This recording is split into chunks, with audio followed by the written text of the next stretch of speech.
So we started in Boston, the heart of the Revolution. We had the battles of Lexington, the Battle of Concord, and then we finally had the Battle of Bunker Hill, where the British realized that they're not going to be able to use Boston as the center for their war effort because they're under constant attack. And while they are able to win in these skirmishes, it's a nuisance, right?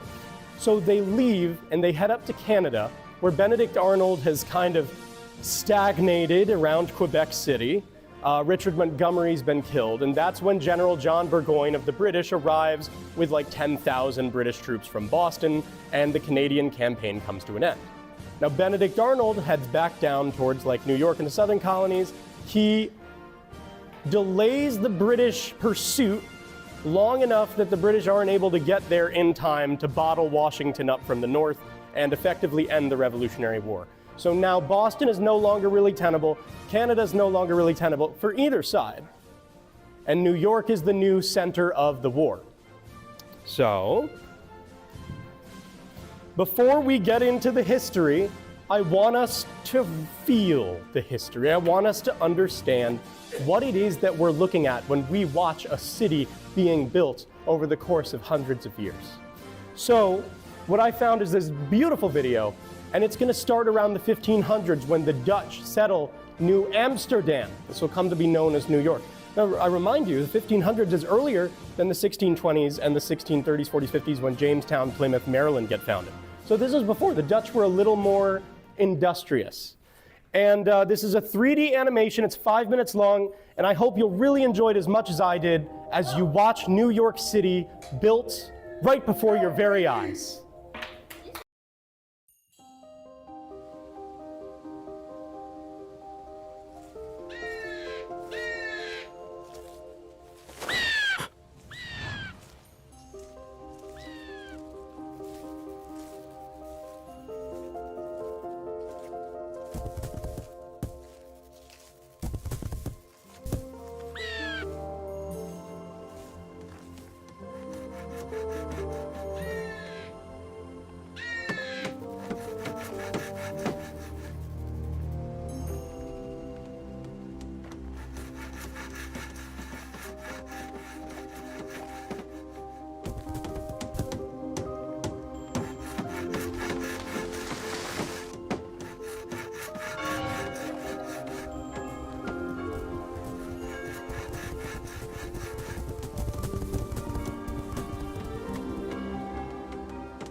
Yes, sir.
Right, everyone. After the British invaded Boston, General George Washington moved most of the army to New York. He set up camp at the southern tip of Manhattan. Washington knew that New York's location and its role in trade made it a likely target for the next British strike. So he got to work. The Continental Army quickly threw up defenses across Brooklyn and Manhattan. That's the island that we call New York City today. He expected familiar ground would help them hold back a much larger enemy. They built forts with names like Fort Greene, Fort Putnam, Fort Defiance, and Fort Washington. In the weeks before the Declaration of Independence, the British were already on the move. They landed on Staten Island and captured it with ease. Now, Staten Island is like, you take Manhattan, that's New York City, and you go just southwest of that, and right across this little narrow channel is Staten Island. There's actually a ferry that goes back and forth between Manhattan and Staten Island, completely free, and it passes right by the Statue of Liberty. From there, they began sailing troops north toward the mouth of the Hudson River.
Admiral Richard Howe, whose brother, General William Howe, commanded the British Army, sent a letter to Washington hoping for a negotiation.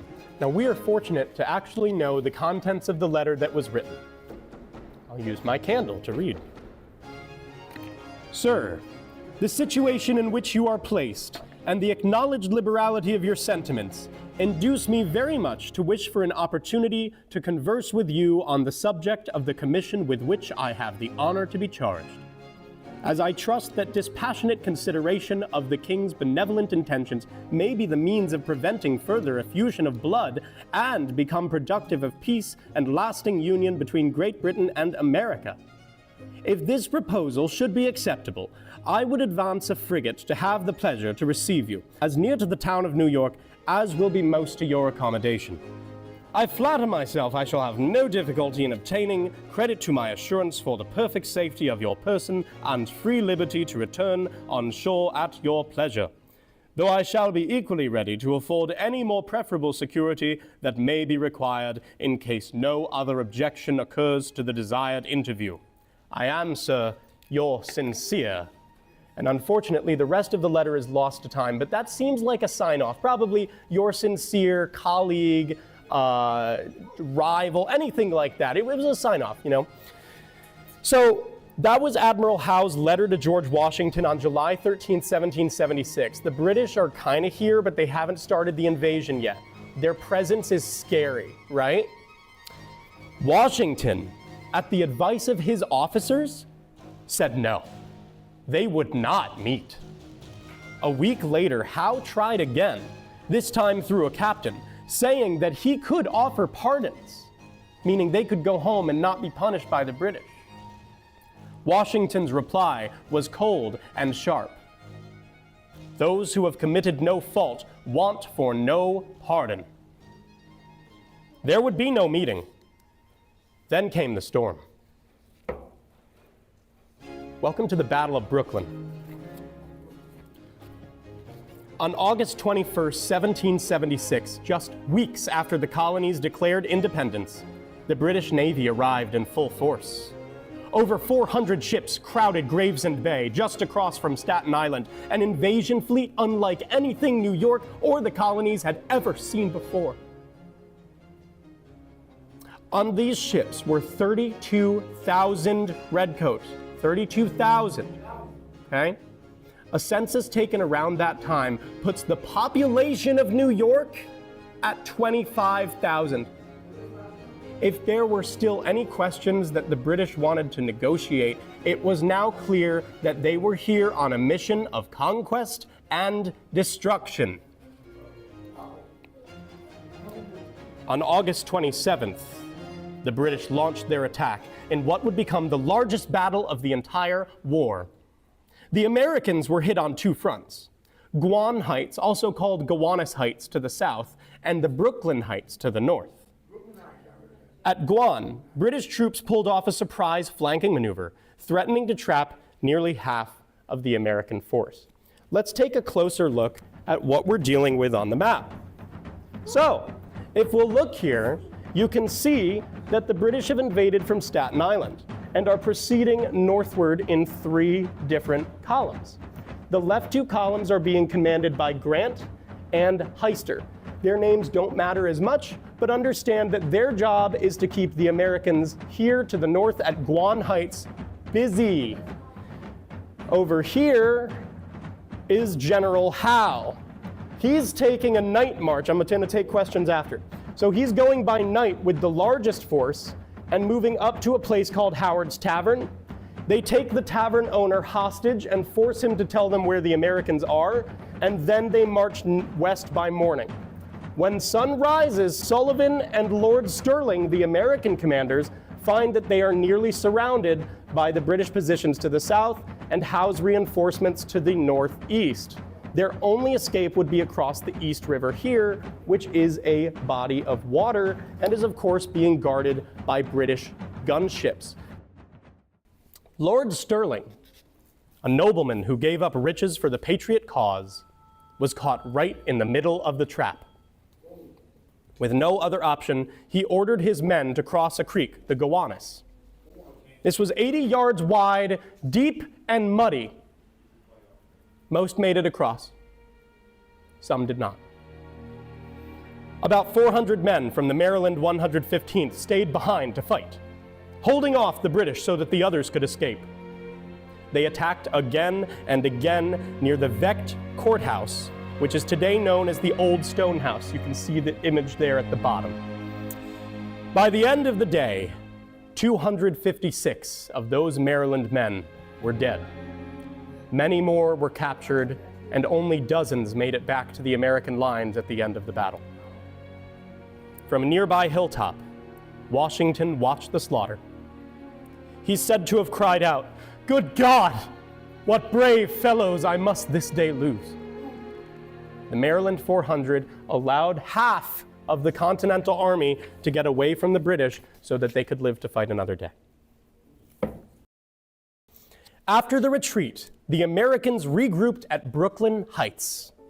But the British now had them trapped, pinned between their army and the East River. That's the one just above them. General Howe, wary after the critical losses that he had sustained at Bunker Hill, because it's the same guy, chose not to attack. Instead, he set up a siege, hoping to starve the Americans out. And then, Washington made one of the boldest moves of the war. Under the cover of night and a thick rolling fog, Washington loaded the men into boats. Quiet as ghosts, they slipped across the East River to Manhattan. By morning, when the British advanced on the American camp, they found only abandoned supplies. The men were gone. Washington had escaped, and the Continental Army had made it to Manhattan, out of Brooklyn, surviving the bottleneck that the British had created. Now, it didn't take long for the British to redirect their attention towards Manhattan, where Washington had established his new headquarters in Harlem, as a neighborhood. For nearly an hour on September 15th, 1776, British cannons unleashed a hellish torrent on Manhattan. The American militias dug into the shallow earthworks of Kip's Bay. They were half buried under dirt and sand, were hardly able to raise, let alone aim, their muskets. Eventually, the smoke cleared, and British flatboats slid ashore under the cover of chaos. The moment the Redcoats' boats hit sand, the Patriots gave up and ran. General Washington boldly stormed into the mass of fleeing soldiers, cursing furiously, brandishing a cocked pistol. He demanded that they stand and fight, but he was ignored. And in his despair, he took off his hat, flung it to the ground, and yelled, "Are these the men with which I am to defend America?"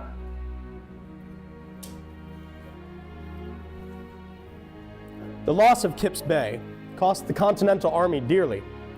Not only had the British opened a new route into Manhattan, they could access the city now, but they were able to cut off Washington's forces once and for all within a couple weeks if things kept going at this rate. The fleeing Patriots had left most of their heavy cannons on the beach along with supplies for the British to capture. At this point, it truly seemed that Manhattan was lost. Only the heights in the north remained. And they might still give temporary refuge to the wounded Continental Army, but not for long. It would take a miracle to answer the British advance. On the morning of September 16th, 1776, the survivors of Kip's Bay suddenly banded together and launched an attack on the British advance at Harlem Heights. From this high ground, the beaten Patriots would try to redeem themselves. The British opened with a probing force by their most elite troops, grenadiers, light infantry, Hessians. Colonel Thomas Knowlton of Connecticut led an advance guard of Rangers well skilled at sharpshooting to ambush them. Encountering the British patrol in a wooded ravine, Knowlton and his men launched an intense volley of fire from their muskets and quickly picked off the enemy troops. When acrid smell of gunpowder had been swept away with the smoke and the blood on the wind, a horrible truth had been revealed. In their retreat, a volley of return fire by the British had struck and killed the good Colonel Knowlton right around his troops. Still, the skirmish at Harlem Heights had been a victory for the Continental Army. Though seen as a minor battle by the British, the Patriot rally at Harlem Heights restored the Continental Army's faith in its ability to effectively battle a superior foe. 8 British soldiers were killed and 89 were wounded, while only 40 Americans were wounded and the slain inconsiderable in number. meaning almost nobody on the American side died in this battle, except for Knowlton, of course. Knowlton's real dead. But in short, the Battle of Harlem Heights was a moral victory for the Americans. Could the fleeing men of yesterday now turn and fight? After this latest battle, they had proven they could. Washington had learned something vital. Even against Great Britain's best troops, American soldiers could still stand and deliver. Harlem Heights had stoked the flames of hope. Knowlton would be the first spy, because he hired Nathan Hale, who we think of as the first spy. But wouldn't you think the guy that hired him would be the first, right? Because he was doing it first? So, just a fun bit of facts. You ever hear someone say Nathan Hale was the first spy, you can say, it was Thomas Knowlton, actually. But now we're going to learn about the guy everybody knows, because he's important. And I kind of relate to him a little bit. He's got a lot of history between me and him. Nathan Hale was born June 6, 1755, to Richard Hale and Elizabeth Strong. He had an affluent upbringing, and as a young man, graduated from Yale University. He became a Connecticut schoolteacher until the outbreak of the Revolutionary War. Wanting to support the cause of independence, Hale volunteered for a Connecticut militia when not working as a teacher. But a close friend and classmate, Benjamin Talmadge, pay attention to that name because he's going to come up later, I promise you that, Benjamin Talmadge. And he wrote to his friend Hale, "Was I in your condition, I think the more extensive service would be my choice. Our holy religion, the honor of our God, a glorious country, and a happy constitution is what we have to defend." Hale was inspired, and he immediately accepted a first lieutenant's commission in the 7th Connecticut Regiment. When it became clear in autumn 1776 that the British would soon take complete control of New York, Washington desperately looked for volunteers to remain behind, undercover, and pass information back to the Patriots. He needed spies. Nathan Hale, now a captain, was among the first to sign up. He wrote to his family that night with a quiet devotion. "We hope, under God, to give a good account of the enemy whenever they may choose to make the last appeal." Sadly, Hale didn't last long as a spy. Legend has it that British Major Robert Rogers of the Queen's Rangers recognized Hale in a tavern and approached him, acting like a patriot. That makes sense? He's an enemy, he's like, "Hey, Hale, buddy, those British suck, don't they? I mean, they can't deal with that. We gotta get rid of them." And so Hale's like, yeah, well, I'm actually a spy for the Continental Army.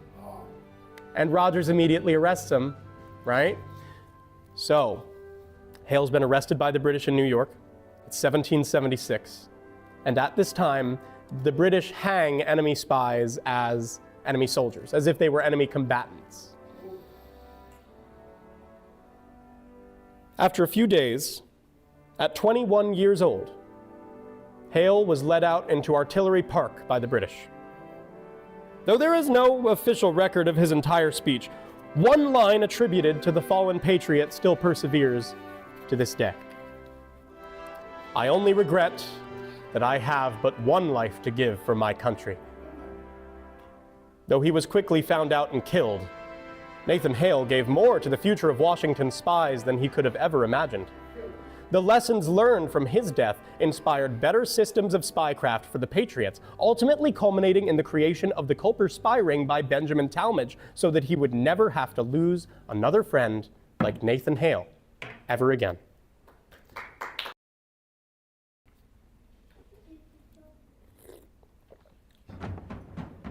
At White Plains, Howe and Washington clashed yet again.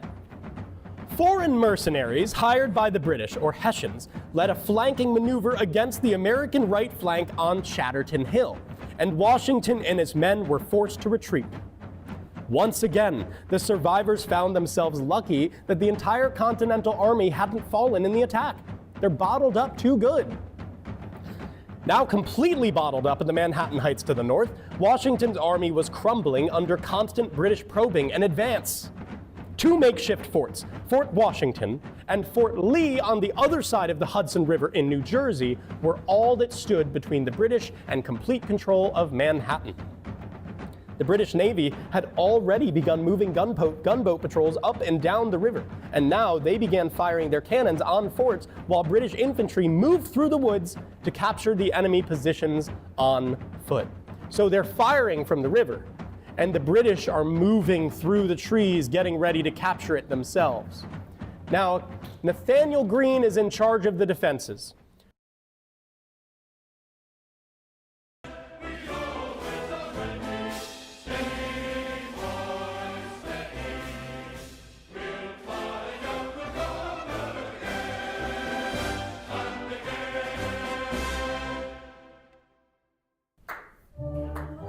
All right.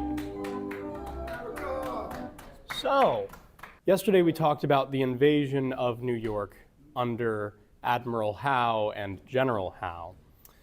And they go to Staten Island, which is down southwest, I believe, off of Manhattan and Brooklyn. And then they invade Brooklyn in August 1776.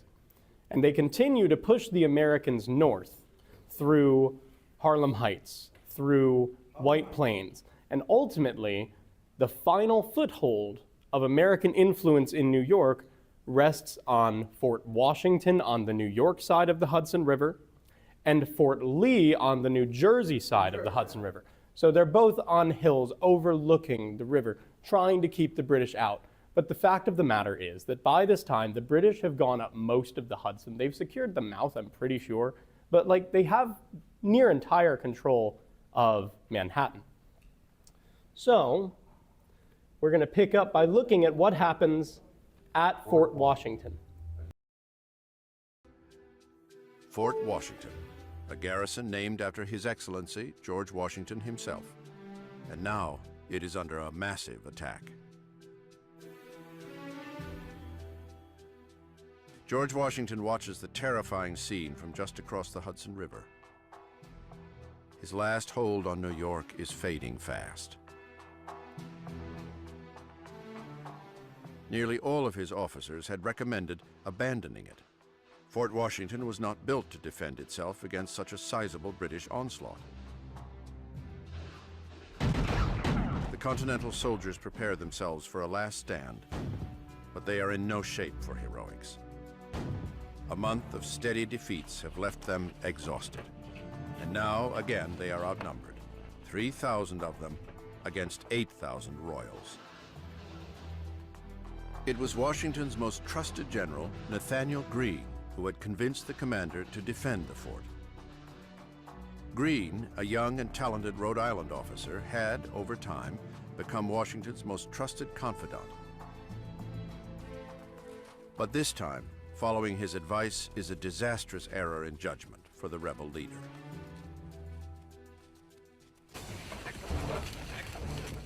The British Army is unstoppable.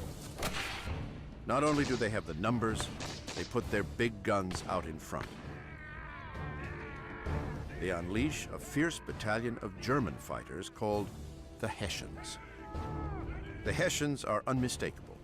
From their armored helmets to their expertise with the bayonet, they are a near mythical vision from the old world. England has used foreigners for centuries to help fight their wars. But in America, the Hessians create a new specter. At once feared and hated, they are seen as outsiders in a conflict between brothers. They quickly gain a reputation as detested mercenaries. The Hessians, wherever the German mercenaries went, oftentimes there were allegations. On this day, the Hessians earn their worth. They lead the British in overwhelming Fort Washington in mere hours.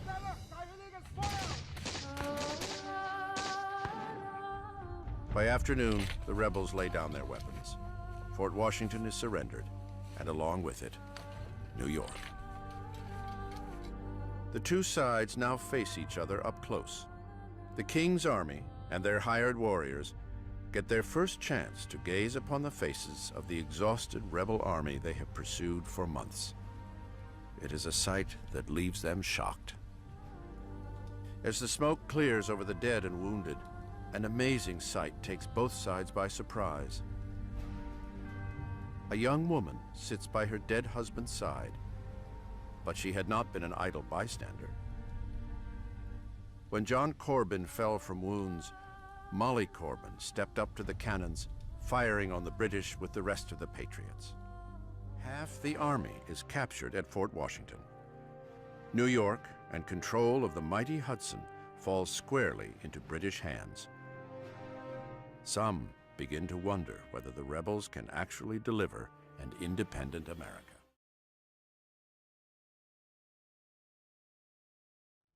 The British have found their center for the war. They tried Canada, they tried Boston, and they found New York. Took over New York. The stage is set. We're not just doing an invasion anymore. We're having a war right here in the colonies, or the States, if you're an American. So now it's time to learn about another player on the board. This is General Washington's most trusted general, Nathaniel Greene. From a young Quaker blacksmith's apprentice to the youngest Continental Army general, Nathaniel Greene stood out even among the towering figures of 1776. He had a robust build, the arms and shoulders of a foundryman. But he had an inescapable limp from a childhood accident that originally disqualified him from service. Still, one soldier recalled that Greene's fine blue eyes could fix a messenger with a considerable degree of awe. Okay, dude, chill out. In truth, Nathaniel Greene would prove to be no ordinary man. As renowned historian David McCullough notes, he was extremely hardworking, forthright, good-natured, and a born leader. Washington himself found unusual promise in this young officer, quick of mind and iron of will. Greene was born on a Rhode Island farm in 1742. The third of 8 sons in a prosperous Quaker family. His father, Nathaniel, was a deacon, and his mother was named Mary Mott. Nathaniel's formal education was limited, something he regretted. In a letter, he actually confessed, "I lament the want of a liberal education. I feel the mist of ignorance surround me." Yet he cured this by devouring books on his own. Every book and treatise consumed quickly yielded a fine mind in the young Greene. By 1774, Nathaniel had married, but with war looming, Greene was determined to become a fighting Quaker. He brought every book on tactics he could find and became a forefront mind in the colonies on the matter. When the Revolution began, he raised a company called the Kentish Guards for the Rhode Island militia and marched to support Boston in 1775.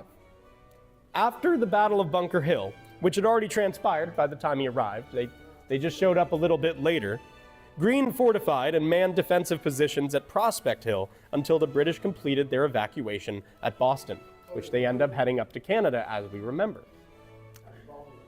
Reflecting on Nathaniel Greene's disposition, McCullough explained, "He applied himself in every waking moment, at times sleeping only a few hours a night on his duties."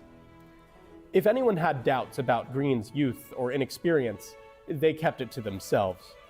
On the contrary, he was trusted. Congress and Washington alike saw him as capable and energetic. Greene even confided to John Adams that whatever he lacked in years, he would make up for with watchfulness and industry. And in early 1776, when the British were retreating from Boston, the young general took command of the entire city and oversaw the transfer of equipment and supplies from within so he could support the Continental Army's efforts in other regions. By the middle of that same year, Greene joined Washington on Manhattan. Washington needed his subcommanders to be bold in their defense of New York. He ordered Greene to defend the heights of Upper Manhattan, giving him command over the last major fortified positions in New York, Fort Washington and Fort Lee. That was Nathaniel Greene's responsibility. Greene immediately began packing cannons into both forts, using them to suppress British ships moving up and down the Hudson River. Early confrontations met with successful defense of the forts, as we just saw in that reenactment video. But by November, it was clear that the American position on Manhattan was perilous. It was fraught with danger. They were going to lose. Sensing the danger, Washington wrote Greene on November 8th. "If we cannot prevent vessels passing up and the enemy are possessed of the surrounding country, What valuable purpose can it answer to attempt to hold a post in which the expected benefit cannot be had? I am therefore inclined to think it will be most prudent to hazard the men and stores at Mount Washington. But as you are on the spot, leave it to you to give such orders as evacuating Mount Washington as you judge best, and so far revoking the order given by Colonel McGaw to defend it to the last. Yours, General Washington, to Nathaniel Greene, November 8th, 1776. Greene weighed the grim responsibility against a military need to live to fight another day. He believed that with their improved defenses, the garrison could hold out against British attacks for some time before easily retreating into the woods. Now, do you guys think that that worked? No. As we saw in the video, Fort Washington was in fact lost. But his head was in the right place, and the kind of strategies that Nathaniel Greene demonstrates will prove valuable towards the end of the war. Though Greene surrendered his men, and in doing so lost about 15% of the standing Continental Army, he continued to help delay cannons and supplies so they would not fall into the enemy hands. His efforts to delay British engineers also allowed most of the remaining Continental artillery to escape on a wagon train heading south. So he was able to destroy a bunch of the cannons at the fort. He delayed supplies from being captured by the British, and in doing so, they were so distracted by that they missed a giant wagon train full of friendly American artillery evacuating New York to be used in the war and not captured. This is a good thing, right? Yeah. Greene then took command of Fort Lee on the New Jersey shore, opposite Fort Washington. That post too was doomed, but Greene used the time well. He foresaw a general retreat across New Jersey and established supply depots along the way to ease the Army's passage. When Cornwallis finally landed his troops on November 20th, Greene was forced to give up Fort Lee and lead the escape rather than be captured. The Patriots executed their plan to evacuate across New Jersey before coming up with a new strategy.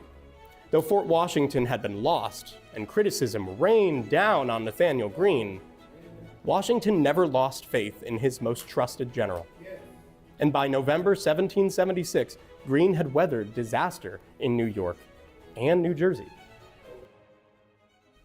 So, let's talk about the differences as we see them on the screen. The British are far more disciplined and regimented as a force. They have superior equipment and weaponry, and they are the world's most powerful army and navy. Not only that, but they have more Native American allies than the Patriots do. However, they have a resource dependency on the colonies, or they have to rely on long supply lines from Great Britain, which means that there's delay in getting equipment and resources shipped to them. They have a doctrine of traditional warfare. They're used to fighting in the open field, lined up shoulder to shoulder, using their rifles. And they have leadership failures. The Americans are strong because they have familiarity with the land. They're fighting for their families. There's a morale doctrine here. They have the use of guerrilla warfare, and they exercise very strong leadership in the forms of Washington, Arnold, Greene. However, they're a disorganized force made mostly up of militias. They're poorly funded. They lack a navy, and there's British control of the major cities to contend with, now including New York. There were lots of issues, right? And it's not just extending to the military. This affects the home as well. Do you guys remember the video we saw with John Adams talking with his wife? And she says, politics affect women just as well. I open up the cupboard and I find there is no food, no coffee. I find there's no pins in the sewing kit. The home front in America during the Revolutionary War experienced many difficulties, even if the military didn't come directly to their community. The civilians' food supply could be reduced if men were away from home and not able to help with the planting and harvesting. Also, the armies could take or destroy the food. Disease and severe illnesses were very common in the 18th century, and a smallpox epidemic swept through the armies and the home fronts, killing many. Now I remind you guys, General George Washington was responsible for the inoculation of the Continental Army against smallpox, which made it so that It made it so that I think only 1 in 10 people who got smallpox died in the Continental Army, compared to much higher fatality rates among the uninoculated British. Soldiers who died in battle or from diseases were mourned by their home front families and friends.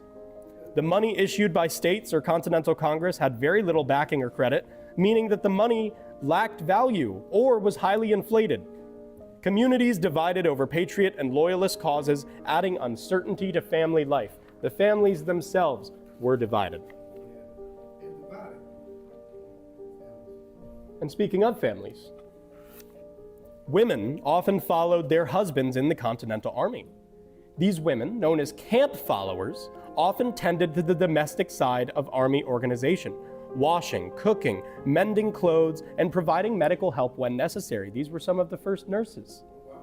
Sometimes they were flung into the vortex of battle.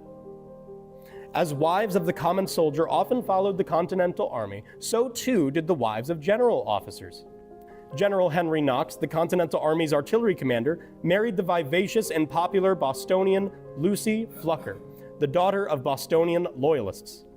Once she and Henry were married, all ties between her and her family were cut. Henry and Lucy were devoted to one another, and she would join him wherever she could while he was on campaign.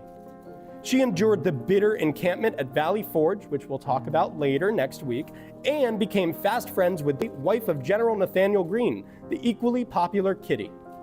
George Washington's wife, Martha Custis, spent every winter with her husband wherever the Army was camped. In fact, once George Washington left his beloved Mount Vernon estate in 1775 to attend the Second Continental Congress in Philadelphia, he did not return to his home until 1781, as the combined American and French Army maneuvered south from the city of New York to Yorktown, Virginia, where the war was eventually won. The wives of generals were equally helpful in matters of caring and providing compassion to the sick and wounded soldiers, as were the wives of the common soldiers. And finally, a reflection on what we've learned over the last couple of days. The 5-month-long New York campaign had left the Continental Army exhausted and forlorn. Though many had escaped from Manhattan, the Patriots had lost about a fifth of their fighting force and had, for the foreseeable future, sacrificed New York to British control. With winter fast approaching, Washington traded space for time. In their current state, the Continental Army stood no chance fighting against the British in open, pitched warfare. Instead, the Patriots would have to use hit-and-run tactics, guerrilla warfare, to make the war too expensive for the British to fight. Washington's overarching plan was now to preserve the remaining army at all costs, avoid pitched battles against an overwhelming British force, withdraw strategically to buy time at the cost of territory, strike when opportunities arose, and maintain the core unity of the Revolution. The most important thing now was to live to fight another day and to preserve the fiery spirit of independence. And with that, we leave our heroes until next week. That was the New York campaign.